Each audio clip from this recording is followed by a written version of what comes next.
Salve, salve galera, suave, eu sou o Lucas Tadeu, bem-vindo ao meu canal, bem-vindo aqui ao NFL Spin da semana 4, que a gente vai destacar aqui alguns jogos que eu achei os mais importantes, os mais legais de serem destacados. E então vamos aí, vamos começar. O primeiro jogo que eu quero destacar vai ser o Seattle Seahawks, de Russell Wilson, Pete Carroll e companhia, contra o Miami Dolphins, o time em reconstrução ali. Seattle invicto na temporada, né? Não tem o que tem que falar de Seattle, né? Que tá jogando demais. A defesa precisa melhorar um pouco, como eu já disse em alguns outros vídeos, mas Russell Wilson tá jogando uma barbaridade. Os seus recebedores estão jogando muito bem, o jogo corrido tá ajudando.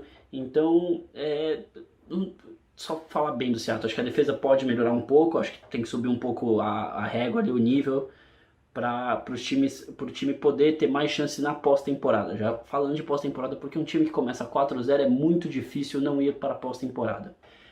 Dentro do jogo, falar sobre o jogo ali, o Seattle começou com tudo, o Russell Wilson anotando touchdown e tudo mais, e o Miami, que é um time em reconstrução, que eu já disse em outro vídeo, eles...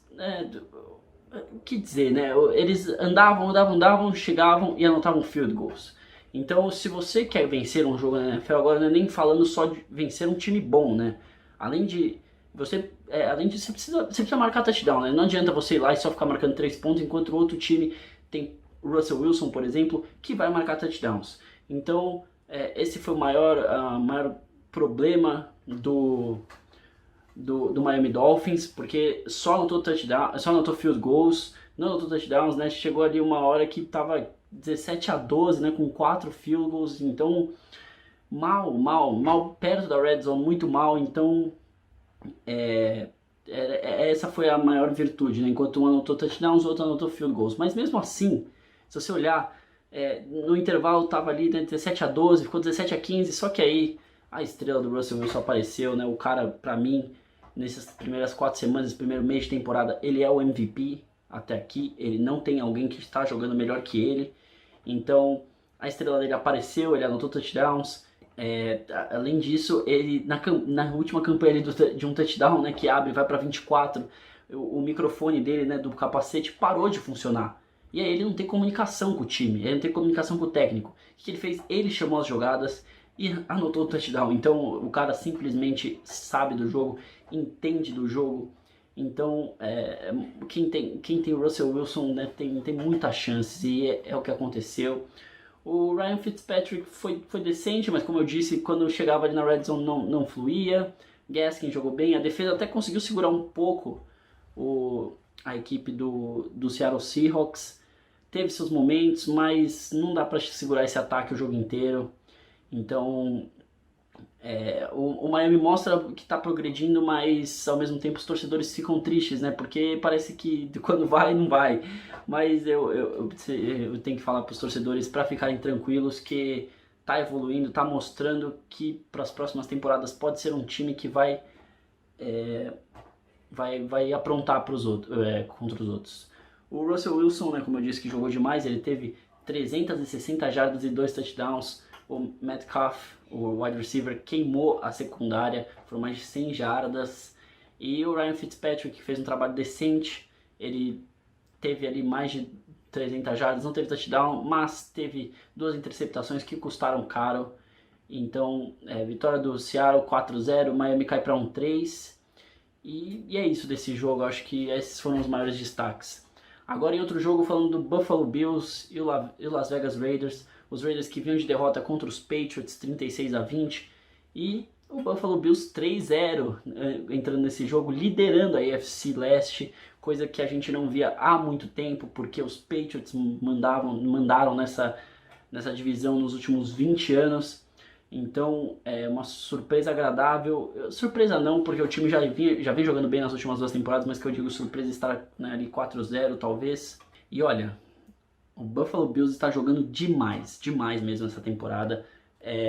O Josh Allen, pelo amor de Deus, ele tá jogando uma barbaridade. Ele tinha muitos problemas, né, nas últimas 2 temporadas, que foram as suas temporadas que ele começou aí, que ele era muito inconsistente, né? Ele chegava, lançava uma bola de 66 jardas, perfeita pro recebedor, e na outra lançava 12 passes incompletos, nojentos, interceptado. Então ele era muito inconsistente. a gente não sabia qual Josh Allen que vinha pro jogo, ou dentro do próprio jogo, o que aconteceria com ele.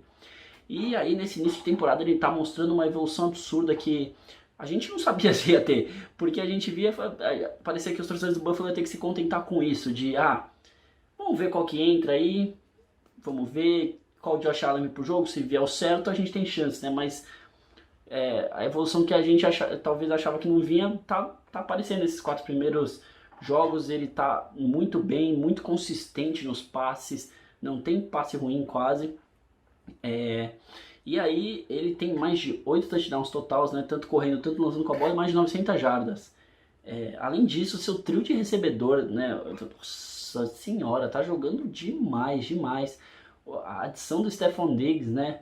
Para esse elenco, nossa, foi sensacional. Ares novos pro Stephon Diggs, que tava já com muita coisa lá em Minnesota, não queria mais continuar lá, e aí ele vem para Buffalo e a gente falou de será que ele vai se adaptar em Buffalo com o Josh Allen inconsistente, e parece que como o Josh Allen não está inconsistente, ele está recebendo as bolas, que vai dar certo, tá as mil maravilhas para esse ataque de Buffalo.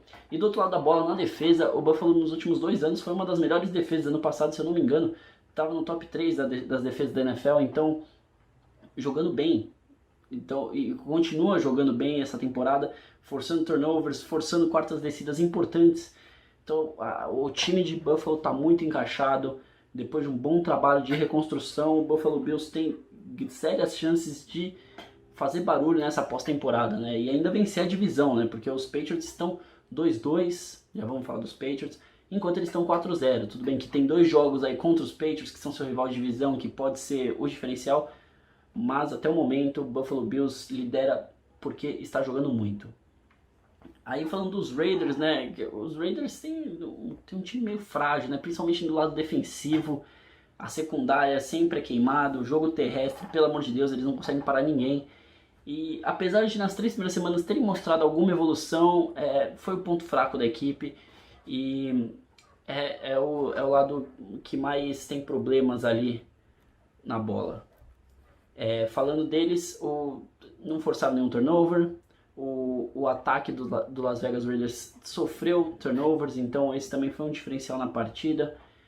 E o Derek Carr teve um jogo decente, foram mais de 300 jardas, ele teve 2 touchdowns, mas mesmo assim o Las Vegas parece que precisa de algo a mais ali para realmente amedrontar, fazer barulho, porque eu não sei o que acontece. Esse time vence 2, fazendo mais de 30 pontos, vencendo 100, aí você fala, pô, agora vai. E aí depois eles perdem para os Patriots por mais de 16 pontos, aqui estavam perdendo por 14, termina 7, mas mesmo assim, muitos erros. Também não sabe se o Derek Carr vai ser o quarterback da franquia, ele está tentando se provar, mas nas 2 primeiras semanas eu vi um grande jogo do Oakland, do Las Vegas, e agora eles estão parecendo voltar àquele nível, né? Porque na temporada passada eles começaram 6-3 e terminaram a temporada 7-9, então é algo que não dá para acreditar, entendeu? Então o Las Vegas perde, cai para 2-2, numa divisão onde tem Patrick Mahomes e o Kansas City Chiefs agora 4-0, e eles brigando por wild card, tem gente aí 3-1, muita gente 3-1, então tem que começar a engrenar de novo, e a defesa tem que mostrar uma evolução muito grande, porque senão vai ficar parado, vai parar e não vai para a próxima temporada o Las Vegas Raiders. E o Sunday Night Football foi entre São Francisco 49ers e Philadelphia Eagles. É o bowl dos contundidos, né? Os times estão, nossa senhora, muito jogador contundido e problemas para as 2 equipes, então eles entraram nesse jogo com desfalques importantíssimos, né?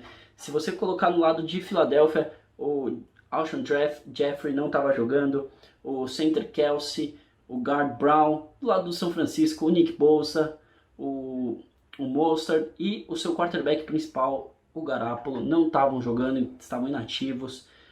Então muitos desfalques que estão fazendo essas equipes sofrerem nesse começo de temporada, principalmente o Philadelphia, que desde a semana 1 está sofrendo, né?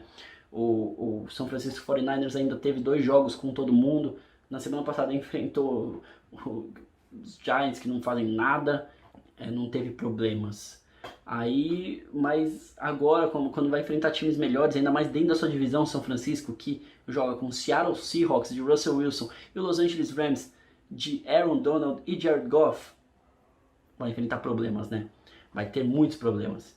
Espero que o Kyle Shanahan consiga contornar essa situação, porque o estilo de jogo, né, do San Francisco 49ers é um estilo muito legal de ver, é um time intrigante, chegou no Super Bowl ano passado, então a gente quer que continue por cima a equipe de São Francisco e também que aí a sua divisão ficar muito mais divertida de assistir. Falando do jogo, começaram pelas defesas prevalecendo, acho que até pela ausência de muitos jogadores no ataque, as defesas se sobressaíram sobre o ataque, né?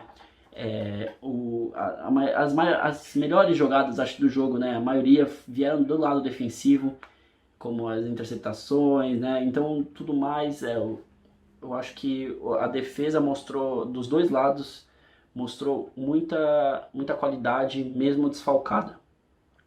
O Nick Mullins, que era o quarterback reserva, né? Esse foi o 10º jogo dele como titular e no seu 10º jogo como titular, ele tem mais de 2.800 jardas nos seus 10 primeiros jogos como titular. Isso é muita coisa, né? Só o Mahomes e o Andrew Luck conseguiram mais jardas aéreas que ele. Então a gente estava numa expectativa boa, prime time, vamos ver como ele vai entrar, mas jogou mal, jogou muito mal, passes horríveis, 2 interceptações, sendo a segunda bizarra, e essa segunda interceptação foi uma pick six, que aí deu 15 pontos de vantagem para a equipe do Philadelphia Eagles. E aí o Kyle Shanahan tira ele, bota o CJ Beathard, que para mim é pior que o Nick Mullins, mas era o que tinha ali. E o Beathard até que foi bem, foram mais de 130 jardas, ele conduziu sua equipe para um touchdown, tentou a conversão de 2 pontos, não conseguiu. E aí ele teve a última campanha ali, que conseguiu levar até a área de field goal, mas não adiantava, porque o jogo estava 25-20. E aí eles lançaram o Hail Mary, não deu certo. O Philadelphia vence a primeira partida da temporada, né? O Philadelphia está 1-2-1, né? Uma vitória, 2 derrotas e 1 empate. E lidera a divisão da NFC Leste. Eles estão liderando com 1 vitória, 2 derrotas e 1 empate, né? Algo surreal, porque a gente vê aí, por exemplo, o Seattle Seahawks liderando 4-0. O São Francisco 49ers está 2-2 e está em terceiro na divisão. Então, uma divisão nojenta, né? Junto com o Washington Football Team, que não ganha de ninguém. Apesar de ter uma vitória, eles são segundo, que pra mim é o pior time dessa divisão. Mentira. Tem os Giants, que também estão 0-4. E aí o Dallas 1-3. Então, assim, no total, juntando os 4 times, de vitória, derrota e empate, são 3 vitórias para essa divisão, 12 derrotas e 1 empate. É algo surreal que está acontecendo, né? Nos últimos anos essa divisão sempre foi muito equilibrada, mas nivelada por cima mesmo. E nesses últimos 2 anos caiu demais o nível. E olha, esse ano eu não ficaria surpreso de ver um time dessa divisão indo 7-9 para a pós-temporada, né? Porque, para quem não sabe, os campeões de divisão vão para a pós-temporada, não importa o seu recorde. Então, 7-9 é muito plausível para os times, porque já estão 1-2, 1-3, mas tem que ficar de olho aí quem vai vencer. Por enquanto, Philadelphia, por Deus, está liderando essa divisão, e vamos ver se eles vão evoluir ou se vai continuar nessa draga que está acontecendo. Outro jogo de destaque aconteceu na segunda-feira, ao invés de domingo, por conta do Covid, né? O Cam Newton, quarterback dos Patriots, pegou o Covid, e aí uma série de testes nos jogadores do New England Patriots para ver se eles pegaram, deu tudo negativo, então o jogo foi adiado para segunda-feira.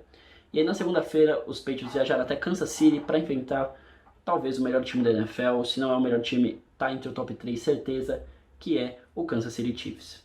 E não tem muito o que falar desse jogo, porque o Kansas City foi com força total, como já aconteceu nas últimas temporadas e nessa, porque é um baita time, ofensivamente é muito explosivo, tanto no jogo terrestre, tanto no jogo aéreo, e na defesa, cada jogo que passa evolui, então esse time é muito forte, pode te agredir de diversas maneiras. O lado dos Patriots, o Cam Newton com Covid não joga, e aí você ir de Brian Hoyer e Jared Stidham, não tem palavras para isso. O time sofreu no lado ofensivo, muito ruim mesmo. O Brian Hoyer foi o escalado para ir para o jogo, por quê? Porque ele já está na sua 8ª temporada, começou por outros times, tem um pouco mais de experiência, mas olha, foi algo tenebroso assistir. O Brian Hoyer muito mal, não consegue fazer leituras, passes altos, passes errados. Ele sofreu 2 turnovers, né, um fumble e uma interceptação. E ele também sofreu um sack no final do segundo período, quando o jogo estava 6-3. Por quê? Porque a defesa dos Patriots jogou uma barbaridade. Mas estava 6-3 e faltava 15 segundos ali para acabar, os Patriots não tinham tempo. Eles foram para mais uma jogada. E aí o Brian Hoyer, ao invés de jogar a bola fora, depois que não vê que não tinha ninguém para ele passar, ele tentou correr. E aí sofreu o sack, os Patriots foi perdendo para o intervalo. Então isso para mim também conta como um turnover, né? Nas estatísticas não vai, mas você podia estar empatado o jogo que você está indo perdendo. Ainda mais quando você não joga com o seu quarterback principal. Então o time sofreu no lado ofensivo, mas a defesa jogou demais, né? E falando, antes de eu falar da defesa, né, o Kansas City defensivamente foi bem e pressionou, né, jogou os leões, soltou os leões para cima dos Patriots porque sabia que ia vir muito jogo corrido e também iam pressionar o Brian Hoyer e logo depois o Jarrett Stidham que entrou. Então fez o certo, conseguiu mais 2 turnovers, né? O Jarrett Stidham sofreu 2 interceptações, uma que não foi muito culpa dele, que o Edelman dropou a bola, mas a outra ridícula. E foi isso, né, o jogo pro lado dos Patriots, né? A defesa dos Patriots conseguiu segurar o Mahomes por muito tempo, né?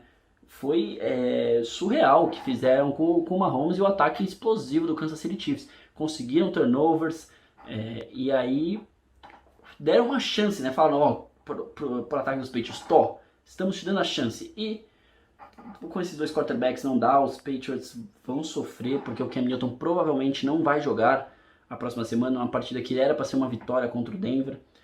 O Kansas City não tem nada a ver com isso, né? A culpa não é dele. 4-0, lidera a sua divisão, jogando demais, lidera a AFC, junto com o Buffalo.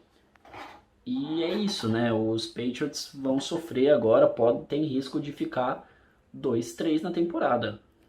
Então tem que ficar de olho aí no New England Patriots, apesar deles terem o Bill Belichick, que é um baita técnico, então eu não acredito que os Patriots vão perder o próximo jogo, mas tem que ficar de olho, né?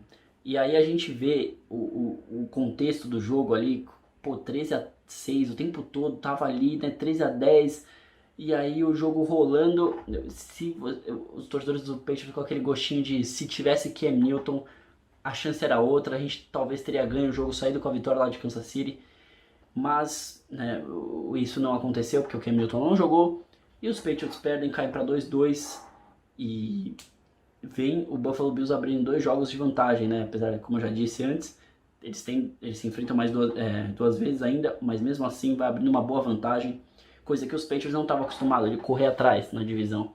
Então agora tem que se acertar para aí. E o Kansas City tem que continuar fazendo o que está fazendo, que está espetacular, desde a temporada passada, com o Mahomes jogando muito, em nível de MVP, mas atrás de Russell Wilson. O outro jogo que teve ontem foi o jogo do Green Bay Packers invicto contra o Atlanta Falcons. E os Falcons, depois de uma notícia boa, né, para os torcedores, depois de Atlanta falconizar 2 vezes seguidas na semana, né? Pra quem não sabe, 28-3, fica aí a dica, pesquisem esse placar e botem Atlanta Falcons 28-3, vocês vão ver o que é. E aí, eles perdem 2 jogos de virada, começam 0-3, e notícia boa é que essa semana perdeu, mas não de virada. Então tem uma coisa boa aí pro Atlanta Falcons. E o Green Bay 3-0 com o Aaron Rodgers inspiradíssimo nas 3 primeiras semanas, com mais de 37 pontos, né, de média. Então tá jogando uma barbaridade o Aaron Rodgers e esse ataque, né? O Aaron Jones também demais, a defesa vem evoluindo a cada jogo. O Matt LaFleur conseguiu achar aí a química pro time jogar. O Aaron Rodgers deitou e rolou, né, na secundária frágil do Atlanta Falcons, que é frágil, fraca, porque tem desfalques, mas tá sendo, foi queimada a rodo, né, os tight ends, running backs, todo mundo queimou a secundária do Atlanta Falcons. O Aaron Rodgers não errava também, foram 82% dos passos completos, 327 jardas e 4 touchdowns. ainda teve o Aaron Jones com 71 jardas terrestres e 40 recebendo, e teve o touchdown recebendo também, que totalizou 111 jardas de scrimmage. Além disso, a defesa pressionou muito o Matt Ryan e o Todd Gurley, que não deixou ter jogo corrido pro Atlanta, né? O Todd Gurley saiu com 2 touchdowns, mas a sua corrida mais longa foi de 13 jardas, então não foi uma noite tão boa para os running backs do Atlanta e muito menos para o Matt Ryan. Que a gente vê, né, fica com dó do Matt Ryan nesse time, porque ele joga demais, ele sempre tem mais de 270 jardas, 3 touchdowns, e o time perde, né, desde o Super Bowl, depois do Super Bowl teve uma temporada, foi para os playoffs, e aí dali pra frente acabou. Então, pra mim, o Green Bay precisa começar o Atlanta Falcons tem que começar uma reestruturação nesse time, começando pela defesa. Eu acho que o ataque tem peças maravilhosas, como Todd Gurley, Matt Ryan e Julio Jones, ainda tem o Ridley, então o ataque eu acho que não é muito problema, talvez a linha ofensiva melhorar um pouco. A defesa tem que passar por uma reconstrução, porque não tá jogando nada, e também tem que ter uma reconstrução no seu coaching staff, né? O Dan Quinn precisa ser demitido, porque ele não tem mais aquele brilho do ano do Super Bowl. E depois ainda tem uma temporada boa, mas depois daquilo acabou, ele precisa ir embora, eu acho que precisa renovar os ares ali do Atlanta, que vai ser a melhor coisa, e também pro Matt Ryan, porque coitado, né, você tem um baita quarterback desse e não tá indo nem pros playoffs. E a cidade de Atlanta também precisa de algo melhor, né, já sofre na NBA com o Atlanta Hawks, vai sofrer com os Falcons, que tem um bom time, principalmente do lado ofensivo. Já Green Bay começa 4-0 de novo. Temporada passada também começou, mas temporada passada o ataque não inspirava muito e a defesa falhava, né? E esse ano tá muito bem dos dois lados. Então, tá jogando demais. O Aaron Rodgers, nossa senhora, um absurdo, são 13 touchdowns para ele, mais de 1.100 jardas e mais 70% de passe completo. Então o cara tá voando também em nível de MVP, né? Para mim, os 3 melhores quarterbacks desse primeiro mês Russell Wilson, Patrick Mahomes e Aaron Rodgers. Então, os caras, não é à toa que os seus times estão invictos. É isso, né? Vamos esperar agora o Thursday Night Football com Bucks e Bears. E vamos que vamos. É isso, galera. Esses foram os meus destaques dessa semana 4 da NFL. Espero que vocês tenham gostado. Comentem aí o que vocês acharam. E é isso. Valeu aí. É nóis.